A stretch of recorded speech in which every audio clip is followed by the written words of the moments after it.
Olá, sejam todos bem-vindos ao Storycorum, o seu canal de ensino de história. Vamos então agora para o primeiro conteúdo da BNCC na disciplina de História para os 8º anos, certo? Que é o Iluminismo. O mundo contemporâneo, o antigo regime em crise, certo? Vamos trabalhar com a questão do Iluminismo e da Ilustração, né?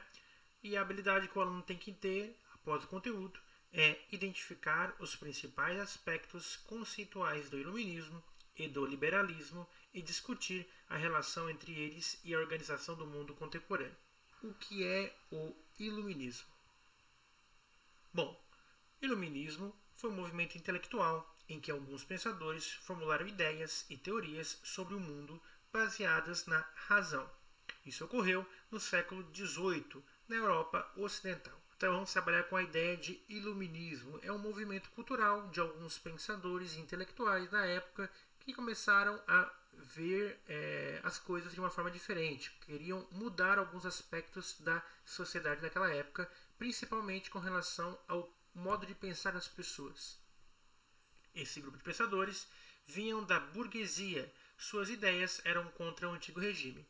Então, existia um problema social na época muito grande, que era o conflito entre classes sociais, principalmente entre nobres e burgueses. O antigo regime é o período histórico da Europa, que vai da Idade Média até a Idade Moderna, em que grande parte do que era feito culturalmente estava ligado à igreja.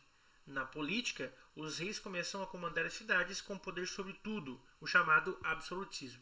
Então, o antigo regime é esse período aí que vai da Idade Média até a Idade Moderna, em que culturalmente tudo estava ligado à igreja, certo? O modo de pensar, o modo de agir, as obras literárias, obras artísticas ligadas à igreja, e o rei, que era pertencente à classe dos nobres, tinha um poder absoluto. Ele sozinho mandava em vários setores da política do governo. Ele comandava a cidade inteira praticamente sozinho. Aqui nós temos um desenho que eu gosto de trabalhar bem com ele com relação ao Estado absolutista, né? Então nós temos ali no centro a figura do rei. Aí, apoiando o rei, nós temos a nobreza feudal, que seriam os donos das terras, né? E a igreja, né? Um bonequinho representando a igreja. Então vejam que eles estão segurando o rei. Está escrito sustentação. É como se os membros da igreja e os nobres, né, sustentavam o rei. E em compensação, o rei era flechinha verde ali, né? Ele dava renda. Ou seja, o rei com dinheiro do Estado, do governo, paga e sustenta a igreja e os nobres. Veja que é uma relação de duas vias, né? O rei sustenta nobres e a igreja e os nobres sustentam o rei, certo? Aí, na direita, nós temos a burguesia, que a burguesia está ali, a figura no bonequinho com o dinheiro na mão. A burguesia paga impostos para o rei, certo? E também dá apoio ao rei. Então, o rei é meio que, em virtude do dinheiro, o rei ele é meio que aliado dos burgueses em alguns momentos na história. Do lado da burguesia, nós temos os artesãos. Artesãos, eles são explorados pelo burguês, está ali, né, a flechinha de exploração, e eles pagam impostos para o rei também, certo? Lá no outro lado, embaixo do artesão, nós temos os camponeses. Os camponeses, eles pagam os impostos para os nobres e para a igreja, certo? Também pagam impostos ao rei e também são submissos ao rei. Então vejam que é uma relação que tudo gira em torno do rei. Todas as flechas apontam praticamente todas elas para o rei. Então, essa relação é que é o Estado absolutismo, né? O rei ele comanda, ele é sustentado pela igreja e pelos nobres, tem apoio dos burgueses e artesãos e camponeses são submissos ao rei.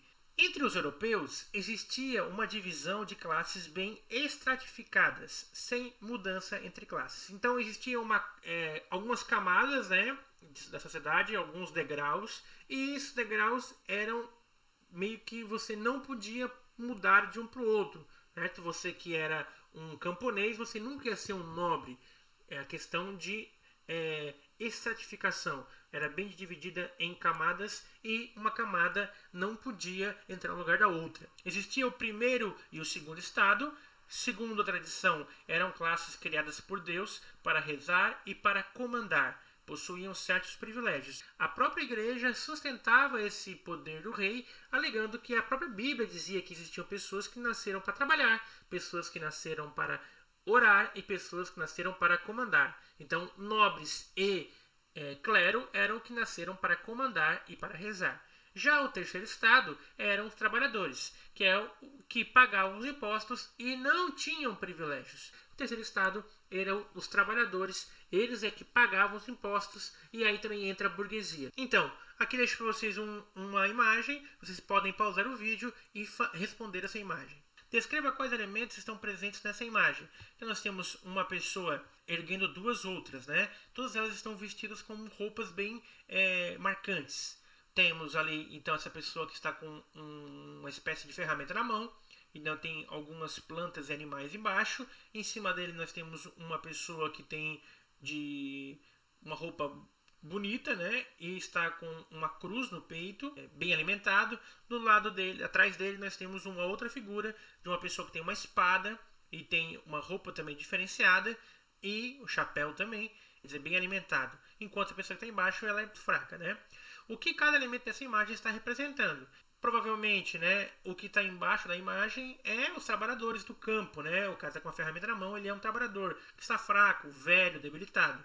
Já em cima, temos na frente, por causa da cruz e por causa das roupas, alguém do clero, do alto clero, né? Não seria um padre, mas seria alguém mais avançado na questão do clero. E atrás dele nós temos ali um membro da nobreza, da antiga nobreza medieval, de guerra e tudo mais.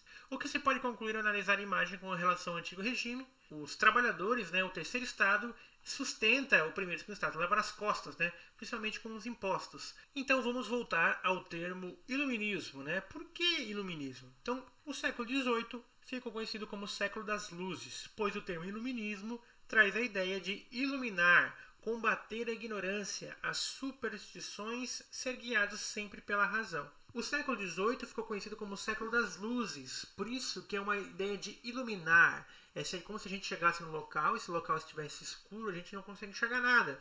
E a gente não sabe o que tem naquele local, é um lugar desconhecido.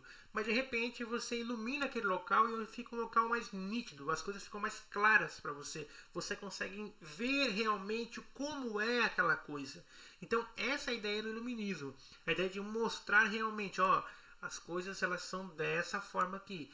A iluminação tem o papel de modificar o que estava anteriormente, o escuro, por algo novo e claro. Nesse caso se usa a razão. Antigamente era escuro, era algo que a gente não sabia o que era, algo desconhecido. E o iluminismo veio para iluminar o escuro. E agora nós vamos para a ideia do que é razão. Então o iluminismo vem com a razão para explicar as coisas. O que é razão? Razão é o mesmo que certeza. Vem da ideia de comprovação, algo que pode ser comprovado. Se usa como base a experiência, geralmente científica. Então nós temos a ideia da razão como algo que prove a verdade. E a razão está na ciência. Eu provo através de experiências, através da ciência. É a ciência que vai me dizer que aquilo é algo verdadeiro ou não. A razão tem uma grande relação com a modernidade. A modernidade é aquilo que é novo, algo que supera o passado, algo que modifica o que era no passado. E a razão ela vem para explicar coisas do passado. A principal característica da modernidade nesse momento histórico é a valorização da razão, que pode ser comprovado como verdade. Os humanos começam a desacreditar nos mitos, passando a acreditar na ciência. A religião explica tudo através de algo místico, sem comprovação. A ciência usa a razão para explicar tudo. Então entra um conflito entre a fé, no sentido de acreditar em algo que pode soar mágico, né, com algo que pode ser comprovado cientificamente. Então as pessoas na modernidade acreditavam muito em coisas mágicas e misteriosas. Elas não sabiam como surgiam as coisas. Agora, com a razão e a ciência, eles conseguem explicar melhor o que são as coisas e mostrar uma realidade para as coisas. Por isso que é iluminar. A ciência, para descobrir as coisas como verdades, ela usa um método chamado científico, né? Que é a forma com que os cientistas fazem para encontrar respostas científicas sobre coisas que acontecem na natureza. Então, através do método científico é que os seres humanos conseguem identificar as coisas, a realidade das coisas através de experiências, de estudo, e aí não dizem ou não inventam coisas. Existe a frase sapere aude, que em português chama-se atreva-se a conhecer. O que essa frase quer dizer? Então aqui nós temos uma imagem, né, que é mais ilustrativa, alguns estudiosos em salões literários que começaram a escrever e a disseminar os seus trabalhos sobre a questão da razão, né?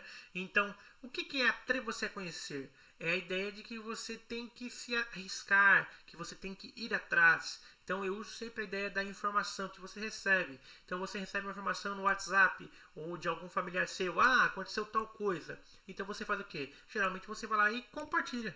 Você apenas vai lá e compartilha aquela informação. Você não sabe se ela é verdadeira ou falsa, você só transmite ela. Isso, o conhecimento chega a você. Isso não é atrever-se, isso é receber o conhecimento. E geralmente, o conhecimento que nós recebemos não é verdadeiro. É um conhecimento errado, é algo falso, é chamada fake news, né? Então, quando você vai lá e se esforça, você sabe a verdade. Receber um conhecimento, você vai lá, realmente é isso que é verdade mesmo? Vou pesquisar. Você coloca lá na pesquisa, num livro, ou no próprio Google, claro, né? Você pesquisa no Google e vai aparecer. Ah, realmente aquela notícia é verdadeira, aquele fato é verdadeiro. Ou não, esse fato é um mentiroso, é uma fake news, é uma história inventada.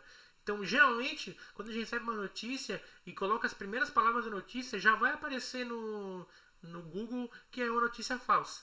Geralmente é assim que acontece. Então, isso é o atrever. Você tem que ter um trabalho para ir lá e pesquisar e descobrir a verdade. Então, essa é a recompensa, esse é o teu esforço que vale a pena. Você vai conhecer melhor as coisas quando você vai atrás e pesquisa. Agora, quando você só recebe informação e chega para você e você apenas repassa, não é conhecimento, é uma desinformação. Então, não faça isso. Atreva-se a conhecer sempre. Atreva-se a ir atrás, pesquisar, descobrir as coisas.